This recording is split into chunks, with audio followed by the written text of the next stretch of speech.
Hello दोस्तों, तो स्वागत है हमारा यूट्यूब चैनल मिशन 2 पे। तो आज मैं क्लास 10th का मैथ चैप्टर 14 स्टार्ट करने जा रहा हूँ, ठीक है, जिसका नाम है हमारा सांख्यिकी, ठीक है। तो इसमें क्या है, प्रश्नावली 14.1, 14.2, 14.3, 14.4 तक जिस तरह हम लोग क्लास 9 में पढ़ते हुए आ रहे थे उस तरह हम लोग का इसमें भी दिया हुआ है, ठीक है। देखिए, इस चैप्टर में हम लोग को सबसे पहले पढ़ना क्या है वो चीज़ देखेंगे। इस चैप्टर में हम लोग को 3 टॉपिक को पढ़ना है, ठीक है। पहला टॉपिक हमारा मीन, दूसरा मीडियन, तीसरा मोड, ठीक है। ये तीनों के बारे में हम लोग को एक एक करके पढ़ना है। तो हम लोग सबसे पहले स्टार्ट क्या करेंगे, मीन को स्टार्ट करेंगे। तो इसमें हम लोग को 3 सीरीज में देखने को मिलता है। एक होता है व्यक्तिगत श्रेणी, दूसरा खंडित श्रेणी, तीसरा सतत श्रेणी, ठीक है। इंडिविजुअल सीरीज, डिस्क्रीट सीरीज और कंटिन्यूअस सीरीज। आप लोग क्लास 9th में इंडिविजुअल सीरीज और डिस्क्रीट सीरीज के बारे में पढ़ लिए होंगे, ठीक है। कंटिन्यूअस के बारे में भी पढ़े होंगे, उसमें 1-2 क्वेश्चन था, ज़्यादा क्वेश्चन उसमें था नहीं, लेकिन ये दोनों के जो क्वेश्चन था ज़्यादा था, ठीक है। तो ये दोनों के बारे में आप लोग पढ़ लिए होंगे।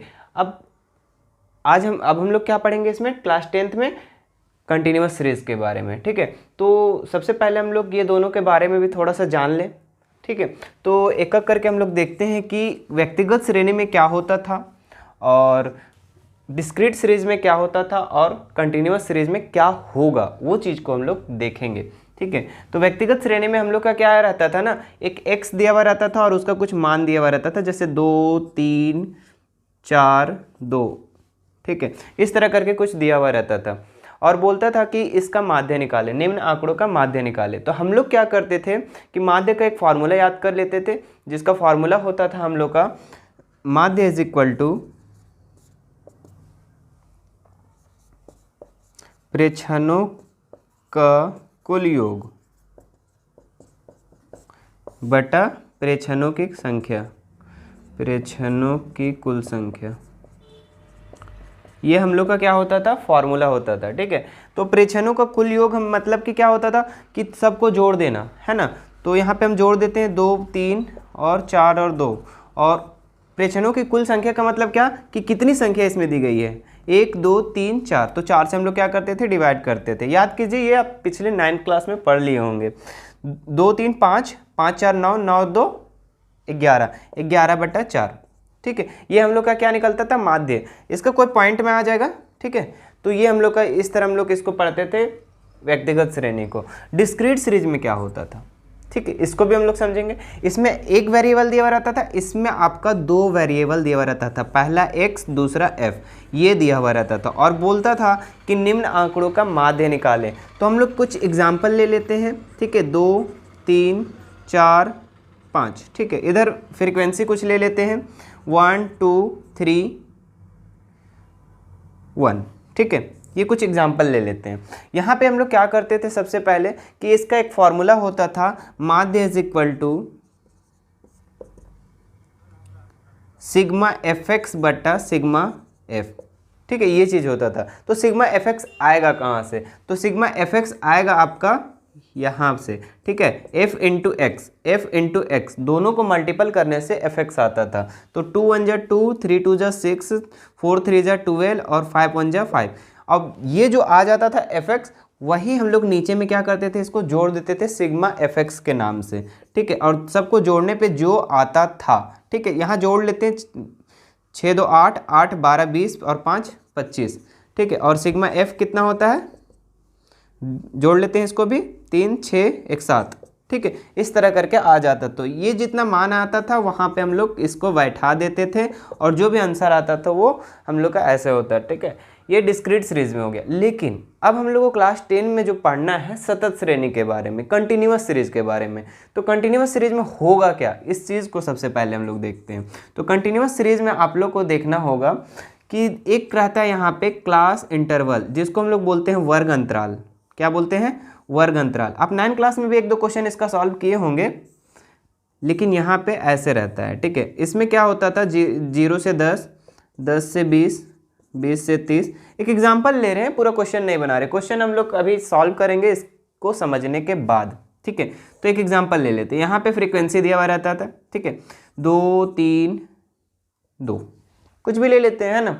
अब इसके बाद आपको यहाँ पे क्या करना होगा ना कि एम निकालना होगा यहाँ पे आपको, ठीक है, इसके बारे में भी हम और बताएंगे। इसका एक फार्मूला, सबसे पहले उस चीज़ को लिख लेते हैं हम लोग। इसका जो फार्मूला होता है हम लोग का, ये जो कंटिन्यूअस सीरीज है, अभी हम लोग क्वेश्चन 1 में जब बनाएंगे उसमें क्लियर हो जाएगा। ठीक है, अभी हम नहीं बता रहे, बस इतना याद रखिए कि इसमें पहचानेंगे कैसे कि जब 1 एक वेरिएबल दिया हुआ रहेगा तो हम लोग समझेंगे कि व्यक्तिगत श्रेणी, अगर 2 वेरिएबल दिया हुआ रहेगा तो हम लोग समझेंगे डिस्क्रीट सीरीज, और तीन नहीं, इसमें क्या है कि 2 ही दिया हुआ रहेगा, बस एक क्लास इंटरवल रहेगा तो हम लोग समझेंगे कंटिन्यूअस सीरीज है ये।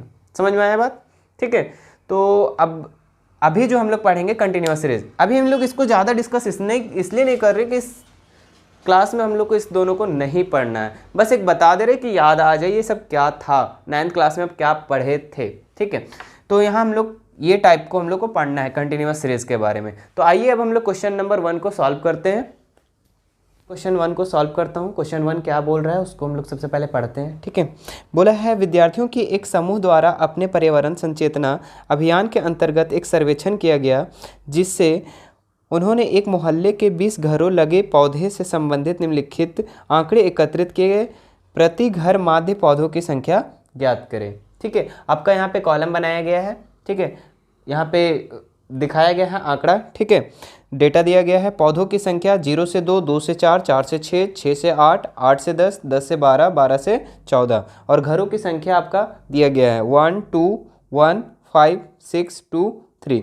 ठीक है, तो इसमें क्या बोल रहा है कि मादे निकालने के लिए। ठीक है, तो यहाँ पे मादे निकालने के लिए हम लोग क्या करेंगे, सबसे पहले इसका मादे निकालने के लिए हम लोग जो क्वेश्चन दिया हुआ है उसको हम लोग सबसे पहले लिखते हैं। ठीक है, क्वेश्चन आप लोग का सबसे पहले यहाँ पे लिखा हुआ है कि घरों की संख्या ना, कि पौधों की संख्या, पौधों की संख्या, पौधों की संख्या, ये क्वेश्चन दिया हुआ है। दूसरा में क्या लिखा हुआ है, घरों की संख्या, घरों की संख्या। ये हम लोग जो क्वेश्चन में सबसे पहले दिया हुआ है 2 कॉलम हम लोग उसके लिए खींचेंगे। ठीक है, इन लोग को हम एक नाम दे देते हैं अलग सा। ठीक है, इसको हम लोग बोलते हैं वर्ग अंतराल, CI भी लिख सकते हैं आप। इसको बोलते हैं हम लोग बारंबारता, जिसको हम लोग F भी बोल सकते हैं। ठीक है, अब ये जो क्वेश्चन दिया हुआ है सबसे पहले हम लोग उसको लिखते हैं। ठीक है, 0 से 2, 2 से 4, ऐसे करके हम लोग का एक वर्ग अंतराल बना हुआ है। 2 से 4, 4 से 6, 6 से 8, 8 से 10, 10 से 12, और है क्या, नहीं 12 ही तक है, नहीं 12 से 14 भी है, तो 12 से 14 जो क्वेश्चन दिया है उसको हम लोग सबसे पहले लिखते हैं। 1 2 1 5, 1 2 1 5 6 2 3 2 3, इतना हम लोग का क्वेश्चन दिया है। जब ये क्वेश्चन को हम लोग उतार लेंगे इस तरह करके, तो 2 न्यू कॉलम की ज़रूरत पड़ती है। माध्य में 4 कॉलम टोटल होता है। कितना होता है, 4 कॉलम होता है, जिसमें 2 क्वेश्चन वाला होता है, 2 हम लोग को नया बनाना होता है। ठीक है, तो पहला एक कॉलम जो होता है हमारा M निकालना होता है। क्या निकालना होता है, M, और जिसको हम लोग बोलते हैं मिड वैल्यू, ये नया कॉलम बनेगा। दूसरा आपका बनेगा F इंटू M, FM, ये बनेगा एक और कॉलम। ठीक है, तो ये M निकलेगा कैसे, ये चीज़ को हम लोग को जानना होगा। तो M निकालने के लिए, मिड वैल्यू निकालने के लिए हम लोग को क्या करना पड़ता है, जो ये नीचे वाला होता है, निचली सीमा और प्लस ऊपरी सीमा दोनों को ऐड कर देना होता है। तो बताइए 0 + 2, 0 + 2 इज इक्वल टू कितना होता है, 2, और 2 का आधा करेंगे जस्ट तो कितना हो जाएगा, 1। ठीक है, अब ये दोनों को जोड़ेंगे और आधा करेंगे, ये दोनों को जोड़ेंगे और आधा करेंगे, तो 4 2 6, 6 का आधा 3, 6 4 10, 10 का आधा 5, 8 6 14, 14 का आधा 7, 8 10 18 का आधा 9, फिर 10 12 22 का आधा 11, और 12 और 14 कितना हो जाएगा, 12 और 14 26, 26 का आधा 13।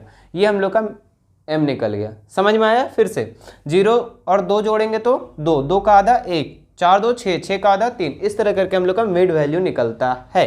ठीक है, अब मिड वैल्यू निकालने के बाद आपको क्या करना है, यहाँ पे FM निकालना है। FM कैसे निकलेगा, FM कैसे निकलेगा बताइए।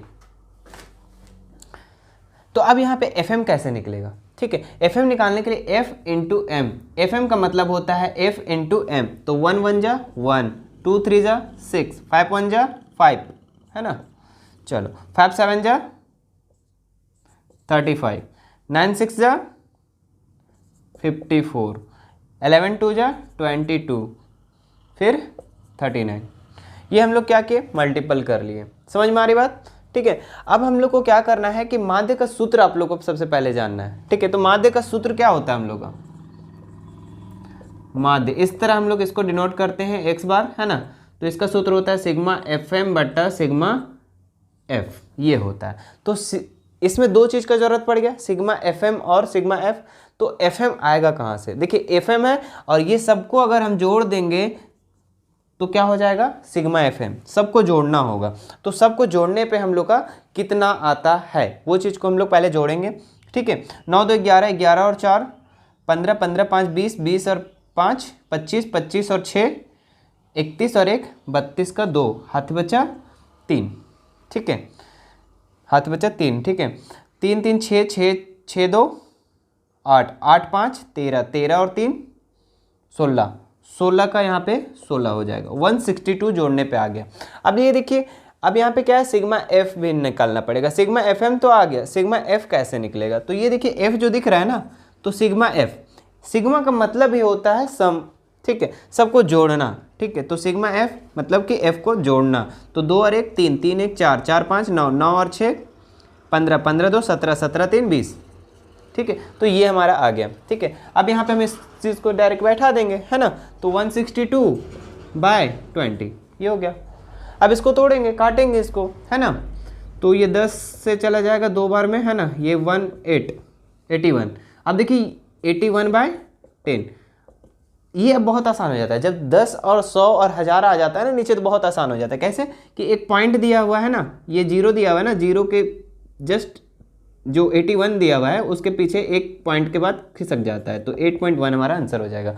आपको अगर ये नहीं आ रहा है तो आप क्या करेंगे, 10 को डिवाइड करेंगे 81 से, है ना। 81 को 10 से डिवाइड करेंगे तो कितना हो जाएगा, 8 बार में जाएगा तो 80 हो जाएगा। फिर कितना बचेगा, 1 पॉइंट देंगे तो 0 पॉइंट देंगे, 0 हो जाएगा।